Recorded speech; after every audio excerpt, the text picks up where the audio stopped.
जिला पठानकोट इन दिनों सुर्खियों में दिख रहा है और इन सुर्खियों की वजह है पंजाब सरकार का जंगलात विभाग और डैम प्रशासन, जो कि लोगों के चर्चा का विषय बना हुआ है। बताते चलें कि डैम प्रशासन द्वारा जंगलात की ज़मीन का इस्तेमाल माइनिंग मटेरियल के डंप के लिए किया जा रहा था, जिस पर जंगलात विभाग ने एतराज़ जताते हुए अपनी ज़मीन को जाते रास्ते पर तारबंदी कर दी गई। लेकिन कुछ शरारती आंसरों द्वारा तारबंदी को तोड़ वहां से अपनी मशीनरी को बाहर निकाला जा रहा है। इस संबंधी जब जंगलात विभाग के अधिकारियों से बात की गई तो उन्होंने कहा कि डैम प्रशासन की तरफ से जो माल बेचा जा रहा है वो डैम प्रशासन बेच ही नहीं सकता, इसलिए उनकी तरफ से रास्ता बंद कर तारबंदी कर दी गई है। दूसरी तरफ डैम अधिकारियों ने अपनी बात रखते हुए कहा कि उन्हें इस बात की जानकारी नहीं थी कि ये माल बाहर नहीं बेच सकते, लेकिन अब सारी बात पता लगने के बाद उनके द्वारा काम को रोक दिया गया है।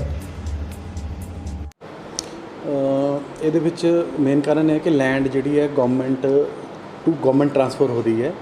ਇਹ ਲੈਂਡ ਡੈਮ ਅਥਾਰਟੀਜ਼ ਨੂੰ ਟਰਾਂਸਫਰ ਹੋਣੀ ਹੈ ਔਰ ਇਹ ਫੋਰੈਸਟ ਲੈਂਡ ਹੈ ਤੇ ਉਹਨਾਂ ਵੱਲੋਂ ਇਹ ਕਿਹਾ ਗਿਆ ਵੀ ਤੁਸੀਂ ਡੰਪ ਮਟੀਰੀਅਲ ਕੀਤਾ ਹੈ ਉਹ ਠੀਕ ਹੈ, ਪਰ ਜੇ ਤੁਸੀਂ ਵਾਪਸ ਚੱਕਣਾ ਹੈ ਤੁਸੀਂ ਆਪਣੇ ਡੈਮ ਲਈ ਵਰਤ ਸਕਦੇ ਹੋ, ਉਹਨੂੰ ਸੇਲ ਨਹੀਂ ਕਰ ਸਕਦੇ। ਜਦੋਂ ਉਹਨਾਂ ਨੇ ਧਿਆਨ ਵਿੱਚ ਲੈਂਦਾ ਸੀ ਉਹ ਕੰਮ ਬੰਦ ਕਰ ਦਿੱਤਾ, ਉਸ ਤੋਂ ਬਾਅਦ ਇਹ ਕੰਮ ਬੰਦ ਹੈ। ਸਰ ਸੇਲ ਆਉਣ ਤੋਂ ਪਹਿਲੇ ਚੈੱਕ ਨਹੀਂ ਕੀਤਾ ਗਿਆ ਕਿ ਇਹਨੂੰ ਸੇਲ ਨਹੀਂ ਕਰ ਸਕਦੇ? ਨਹੀਂ, ਇਹ ਐਕਚੁਅਲੀ ਡਾਇਮੰਡ ਦਾ ਮਟੀਰੀਅਲ ਸੀਗਾ ਜਿਹੜਾ ਅਸੀਂ ਇੱਥੇ ਡੰਪ ਕੀਤਾ ਸੀ, ਰੱਖਿਆ ਸੀ, ਐਕਸੈਸ ਮਟੀਰੀਅਲ ਹੈ, ਤਾਂ ਕਰਕੇ ਅਸੀਂ ਇਹਨਾਂ ਨੂੰ ਸੇਲ 'ਤੇ ਲਗਾਇਆ ਸੀ ਕਿ ਚਲੋ ਸਰਕਾਰ ਨੂੰ ਰੈਵਨਿਊ ਜਨਰੇਟ ਹੋਊਗਾ। ਇਸ ਬਾਰੇ ਸਾਡੇ ਦਫ਼ਤਰ ਨੂੰ ਜਾਂ ਸਾਡੇ ਡੈਮ ਐਡਮਿਨਿਸਟ੍ਰੇਸ਼ਨ ਨੂੰ ਕੋਈ ਜਾਣਕਾਰੀ ਨਹੀਂ ਸੀਗੀ ਵੀ ਇਹਨੂੰ ਸੇਲ ਨਹੀਂ ਕੀਤਾ ਜਾ ਸਕਦਾ, ਇਸ ਕਰਕੇ ਨਹੀਂ ਕੀਤਾ, ਪਤਾ ਚੱਲਿਆ ਇਹਦਾ ਕੁਝ। ਸਰ ਫਿਰ ਰੇਟ ਕਿਹਨਾਂ ਵੱਲੋਂ ਡਿਸਾਈਡ ਕੀਤਾ ਗਿਆ? ਰੇਟ ਸਰ ਗਵਰਨਮੈਂਟ ਵੱਲੋਂ ਡਿਸਾਈਡ ਸੀਗਾ 13.5 ਰੁਪਏ ਪਲੱਸ GST, 5% GST ਲੱਗਦਾ ਇਹਦੇ 'ਤੇ। ਟੋਟਲ ਸਰ ਕਿੰਨਾ ਰੈਵਨਿਊ ਜਨਰੇਟ ਹੋਇਆ? ਐਸਟੀਮੇਟਡ ਤਾਂ ਨਹੀਂ, ਐਗਜ਼ੈਕਟ ਐਸਟੀਮੇਟ ਤਾਂ नहीं दस सकते भी 1.5 करोड़ के आसपास होगा, 1.5 करोड़ के आसपास हैगा वा। देखो, ये जो काम चल रहा था जैसे ही हमारे ध्यान में आया, मैंने इनको 5-7 दिन पहले भी एक लेटर लिखा था डैम अथॉरिटीज़ को कि जो इस टाइप का आप काम कर रहे हो, ये जो फॉरेस्ट कंजर्वेशन एक्ट में आपने जो परमिशन लिया है इसका वॉयलेशन हो रहा है। उसमें जो पीछे का इन्होंने जो एक्सक्वेशन किया है डैम रिजर्वर एरिया का बढ़ाने के लिए, वो कह रहे थे कि डंप मटेरियल को हम उठा रहे हैं। इवन यदि वो डंप मटेरियल है तो भी वो उस जगह को वहाँ से उस माल को उठा के कॉमर्शलाइज नहीं कर सकते, ये वॉयलेशन हो जाता है फॉरेस्ट कंजर्वेशन एक्ट का, जो कि इस टाइप की एक्टिविटी इन्होंने की है।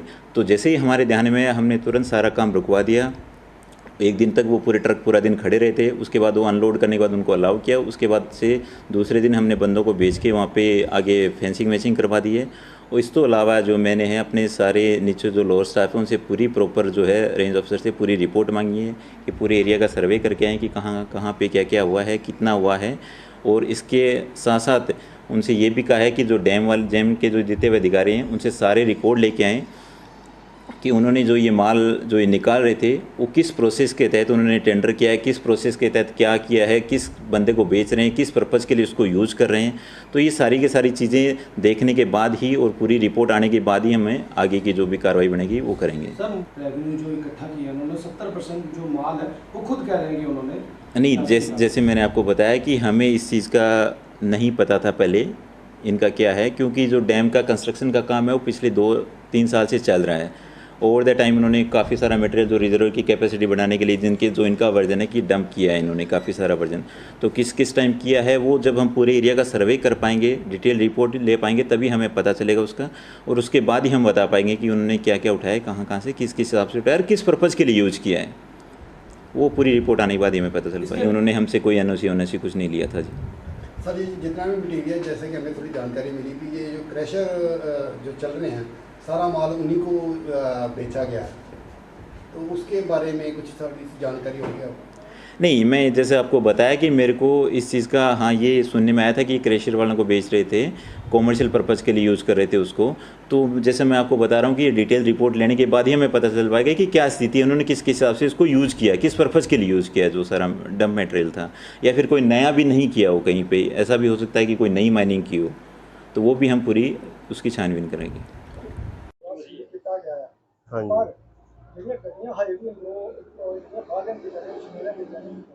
हाँ जी।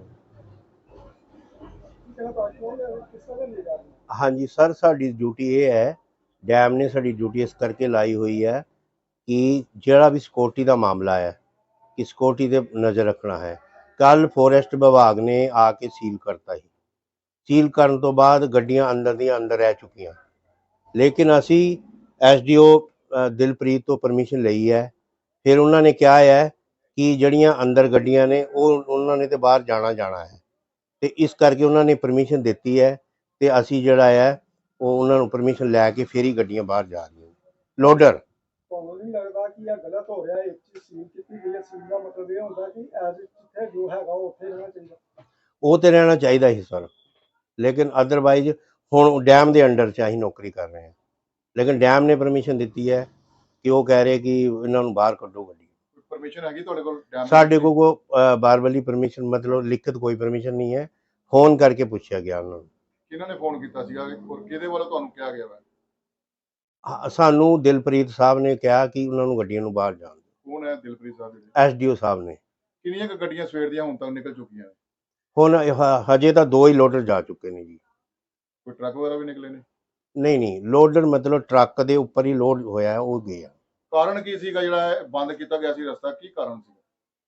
ਕਾਰਨ ਤਾਂ ਸਰ ਉਹ ਫੋਰੈਸਟ ਵਿਭਾਗ ਦਾ ਹੀ, ਉਹ ਡੈਮ ਹੀ ਦੱਸ ਸਕਦਾ, ਉਹ ਆਈ ਨਹੀਂ ਦੱਸ। ਮਟੀਰੀਅਲ ਵਗੈਰਾ ਕੀ ਲੈ ਕੇ ਆਉਂਦੀਆਂ ਸੀ ਗੱਡੀਆਂ ਤੋਂ? ਉਹ ਅੰਦਰੋਂ ਜਿਹੜਾ कंक्रीट वगैरह बजरी वो लेके जाएंगे, पत्थर वगैरह।